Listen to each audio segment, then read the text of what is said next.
to keep with the flow. Okay, so now I understand how to nominate someone for my pension should I need to. That's really helpful. And we've obviously discussed whether or not you should be taking out money from your pension pots before you're retired at 55 or something like that. And let's assume whether you have or haven't, you're at 55. You're now looking at the last 10 or so years before you do retire and you start accessing your pensions. So you probably want to maximise them. Is there an easy way to maximise your pension over a 10-year period? How do you give your pension a nice boost? Okay, so yeah, there are two ways of doing this really. They're fairly straightforward, but it could go into much deeper conversations in a minute. Sorry, I'm asking intense questions. No. So obviously, the obvious ways of increasing your retirement funds. A is to continue to contribute to them as much as you possibly can. We all have annual allowances and lifetime allowances where pensions are concerned, but if we can contribute as much as we possibly can to our pension funds whilst we're still working, obviously making sure that we can afford to live and be comfortable, of course. The other way of increasing your pensions is through investment growth. Okay. And so obviously what you'll tend to know about your pensions is that you'll be using various fund managers. Your money will be invested in one form or another. Yeah. Hopefully this is a good diverse portfolio, but it could be investing in anything from global equities, it could be investing in corporate bonds, gilts, even property. Okay, and is that something I will have control of? Is there any way I can improve the investment growth of my fund? It's a difficult one to do. Will you have control of it? In most cases, yes.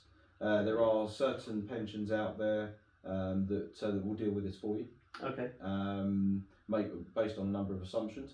But if you've got a standard personal pension plan or a money purchase pension plan, generally you can choose how the money is invested.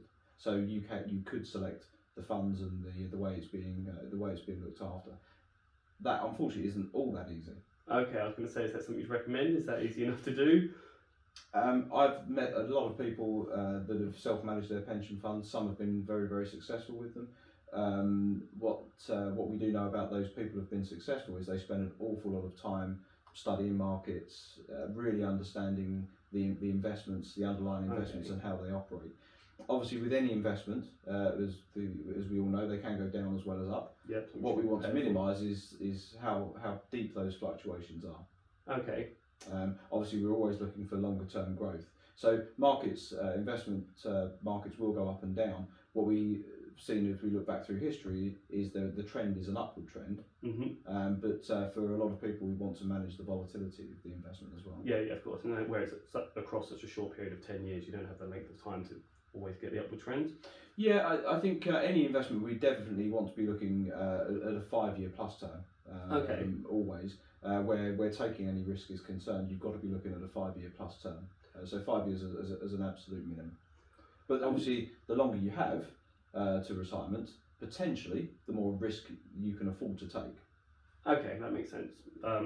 And assuming people like me who don't really want to manage their own investments, I assume I can just get a financial advisor and they will manage pension investments for me as well? Yeah, this always goes back to seek advice. Seek advice. Always seek advice is what I would recommend.